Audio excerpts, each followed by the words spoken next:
Hello, sir. Step right in. The store is open. Are you interested in a new and exciting book? It's a bookstore, sir. We sell books, postcards, and some board games.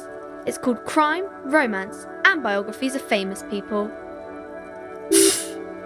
Books? Postcards? Easy. Even a kid would know all of this.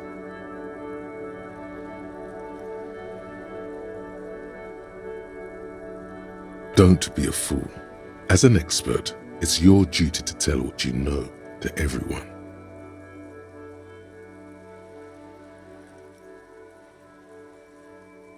Sir, are you okay?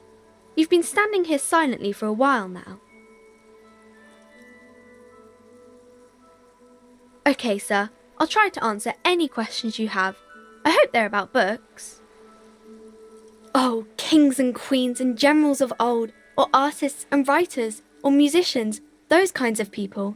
There's usually something extraordinary about them. I think that's why people read them, to find the secrets of their fame. Seems like most people who read those books fail to get more famous from reading them. But it does make the famous people more famous. Annette's expression remains ever so helpful, but she doesn't say anything.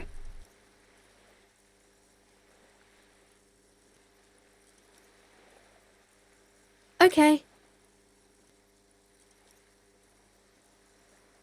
It's the type of book where there's a rich lady and she has to choose between the good man and the bad man. Or there could be a story about a poor lady getting a rich man. It's about man and lady business, sir.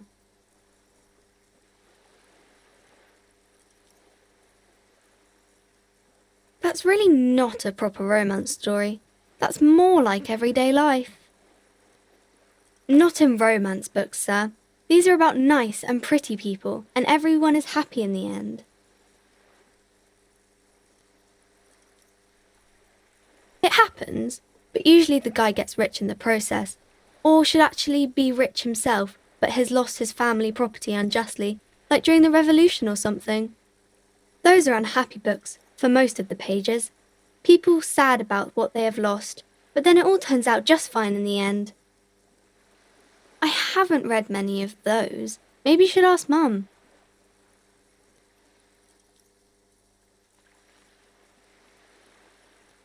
I don't think it's a romance story if the main characters break up, though.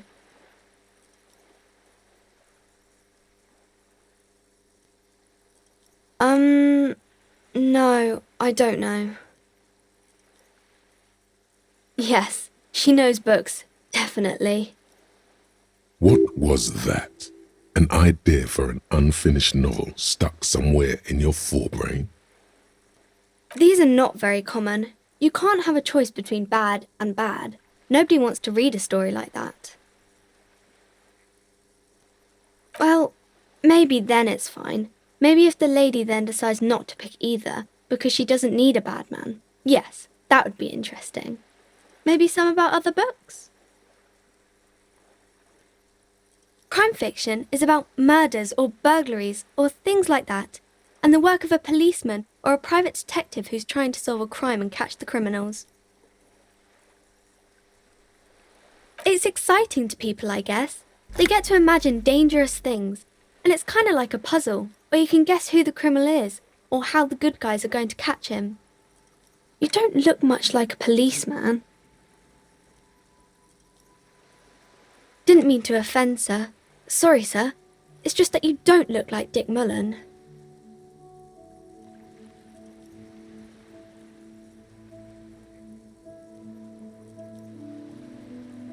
Don't say that. He's not even real. You're real.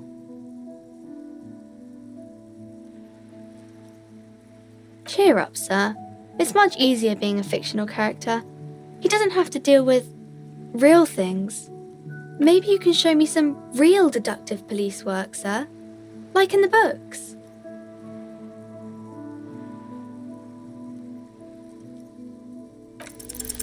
The girl keeps her hands folded, hidden. Why is that? What do you mean, sir? She looks around anxiously. Her hands remain folded in front of her. She doesn't want to show them. The lieutenant stands by, looking at the two of you with little interest. She brings out her reddened hands, her nails frayed, nearly chewed down to the flesh. And you knew this from me keeping my hands folded? Well, that proves nothing. Anyone could do an easy deduction like that.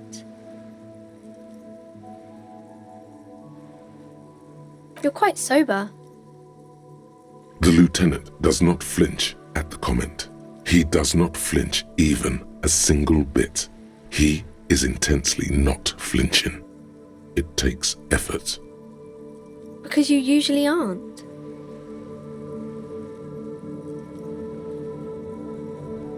I sure hope you are, sir. There she stands, swaying on her feet, assaulted by the early spring breeze. She smiles at you. The whole situation suddenly feels familiar, somehow. There's something you're missing. My name is Annette, sir. My mum, her name is Plaisance. She owns the store. She's inside minding the register or organising the stock. Feel free to step in and browse our wares. I'm signalling that the store is open. Otherwise people might not know. They'd miss out on the crime, romance and biographies of famous people.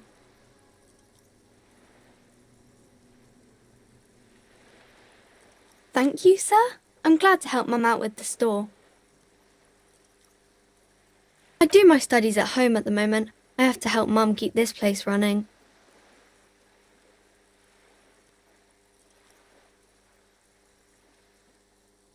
Mum says it's necessary to do both because it builds character.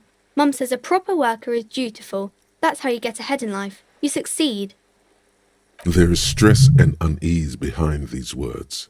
She's reciting etiquette. Mum says it's peachy.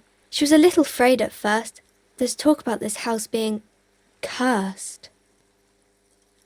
Cursed in the way that makes them say that no business has ever really thrived here, sir. That they all go...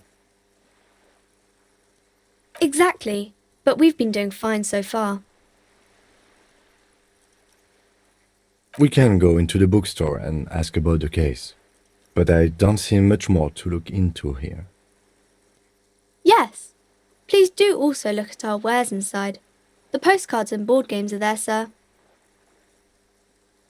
Nothing really, sir. Mum doesn't allow me to sneak around in the back rooms or the cellar. I don't really know what's there. It does not manifest itself in any way. It does not exist. I liked it better when we were talking about different types of books. No such thing. Anything else you wanted to talk about, sir? Maybe I can tell you about some of our books instead. No, sir, I can't. It would be too tiring to refrain from it. It's already tiring enough to remember to say it all the time. It's nice of you to say I could stop, though.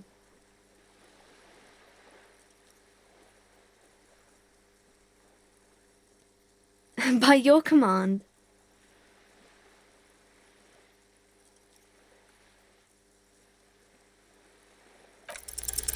You have absolutely no idea. Familiar? How? You must have forgotten something you heard again.